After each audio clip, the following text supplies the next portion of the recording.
नमस्कार. आपण जे गणित पाहणार आहोत ते गणित लोकसंख्येचं आहे.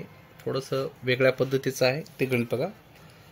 गेल्या 10 वर्षामध्ये एका शहराची लोकसंख्या आहे दर 5 वर्षांनी 7% वाढत जाते, म्हणजे वाढत गेली आहे. आज शहराची लोकसंख्या 1,14,490 एवढी आहे. 1,14,490 एवढी आहे. तर ते 10 वर्षापूर्वी त्या शहराची लोकसंख्या किती असेल, म्हणजे आजची लोकसंख्या दिलेली आहे आणि आपल्याला 2 वर्षापूर्वीची लोकसंख्या काढायची आहे. तर बऱ्याच वेळेस स्पर्धा परीक्षेचे गणित आपण सोडवत असतो, त्यावेळेस या पद्धतीची गणित येत असतात. त्या अनुषंगाने आपण ह्या गणिताकडे पाहणार आहोत. बघा, आता सगळ्यात अगोदर हे गणित जे आहे ते गणित कसं आहे, चक्रवाढ व्याजाचं गणित आहे समजू आपण त्याला. त्याचं जे सूत्र आहे ते सूत्र तुम्हाला सगळ्यात अगोदर सूत्र माहीत असणं गरजेचं आहे. तर सगळ्यात अगोदर काय असते, त्याची रास म्हणजे काय असते, मुद्दल आणि व्याज याला म्हणून रास असं म्हणतात. त्याच्यानंतर इथं जे असते त्याला मुद्दल असं म्हटलं जातं. काय म्हटलं जातं, मुद्दल. काय काढायचे आहे, मुद्दल. आणि परत कंस होतो आणि 1 अधिक पुन्हा इथं दर होतो, दर छेद 100 आणि ही इथं आपण वर्ष लिहितो. हे पारंपरिक पद्धतीने आपण लिहित असतो. तुम्हाला एक शॉर्ट मेथड सांगतो आणि हे पूर्ण करण्याचे दोन्ही पद्धती सांगतो. पण शॉर्ट मेथडमध्ये काय होतंय, तुम्हाला कॉन्फिडन्स जास्त असला पाहिजे, है ना. तर इथं दर आहे बघा, तुम्ही शॉर्ट सांगतो मला मी. शॉर्ट करण्याचं काय करायचं आहे, दर आहे तर त्या दराचा करा वर्ग. दराचा काय करायचे आहे, वर्ग करायचे. किती वर्ग आहे, 7चा वर्ग बरोबर 7 49. हे आलं शतकात आले का नाही, म्हणून त्याच्या पुढे काय करा, 049 हे असं शतकामध्ये लिहा. नंतर काय करायचे आहे, 2 गुणिले दर असल्याचे.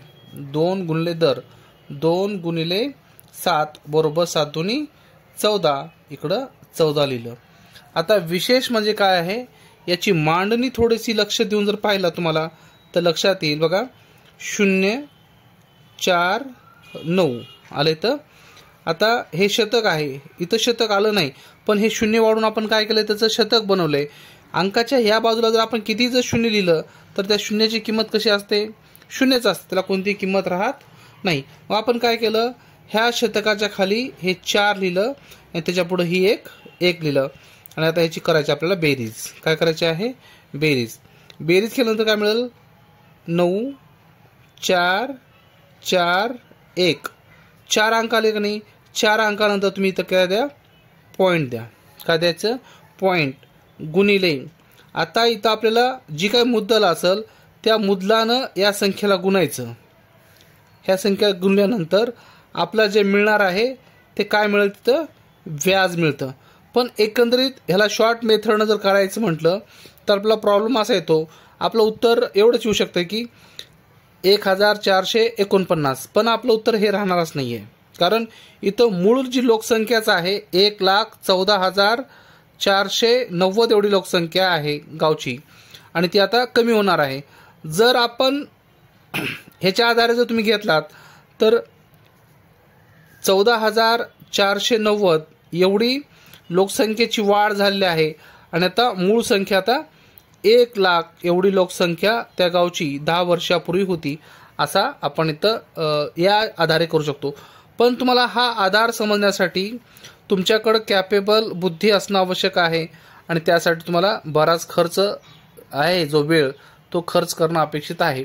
त्यावेळेस तुम्ही ह्याला सोप्या पद्धतीनं समजावू शकता. आता या पद्धतीनं करत असताना आता फक्त आपल्याला काय ठेवायचे, तिथं किमती ठेवून द्यायच्या. तर किमती किती आहे, 1,14,490 बरोबर मुद्दल नाही, आपण मुद्दलसाठी आपण P लिहिलं, अधिक 1 है ना, अधिक 1 दर आहे 7/100 इथपर्यंत आलं. आता आपल्याला वर्ष. आता वर्ष लिहित असताना त्यांनी 2 समस्या आपल्यापुढे उभा केलेल्या आहेत. ते म्हणते की गेल्या 10 वर्षामध्ये एका शहराची लोकसंख्या काय झाले, वाढलेली आहे.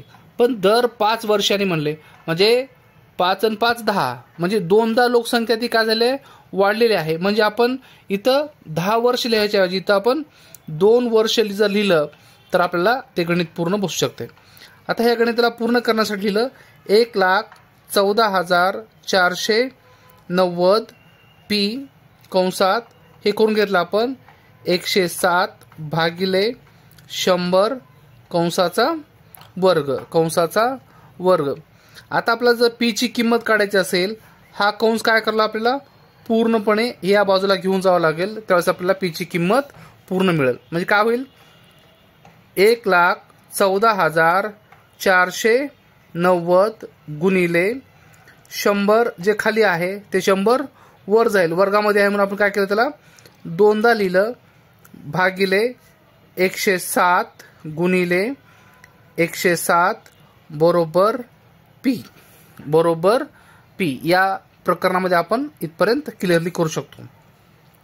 आता पूर्ण गणित लिहितो आणि तुम्हाला सोडून दाखवतो, सोपं जाईल. बघा आता ह्याचा गुणाकार जर केला संख्येसोबतचा काय येईल मग 1,14,490 हे 2 शून्य घेतले, परत इकडे 2 शून्य घेतले, भागिले 107 गुणिले 107. आता उत्तर काय येते आपण याच्या पुढं बघूया. बघा 107 1 107, 107 1 107, 107 1 107.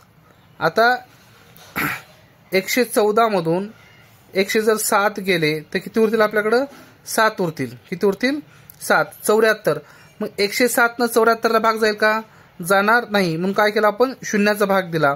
आपल्याकडे किती उरले येतं 749. म्हणजे आपण ह्याला 7चा भाग आला, 7 7 49 आणि 1 न डायरेक्टली 7 येईल. इथं काय आलं 7 7 49, 7चा भाग बसला आणि ही संख्या पूर्ण गेली. आता काय उरलं आपल्याकडं हे 5 शून्य उरले, तर हे 5 शून्य आपण इथं देऊन टाकलं. 5 शून्य याच्या पुढे काय केलं 107 आणि पुढचे 5 शून्य भागिले 107. आता यानंतर तुम्हाला लक्षात लगेच येते 107 1 107, 107 1 107, 2 शून्य आणि हे 3 शून्य. एज इट इज लोकसंख्या जी आहे 10 वर्षापूर्वीची लोकसंख्या आहे, तर 1,00,000 एवढी लोकसंख्या त्या शहराची होती. हे समजण्यासाठी तुम्हाला सगळ्यात जास्त जो महत्त्वाचा आहे तो सराव महत्त्वाचा आहे. जर तुम्ही सराव करत असाल तर तुम्हाला कमी वेळामध्ये गणित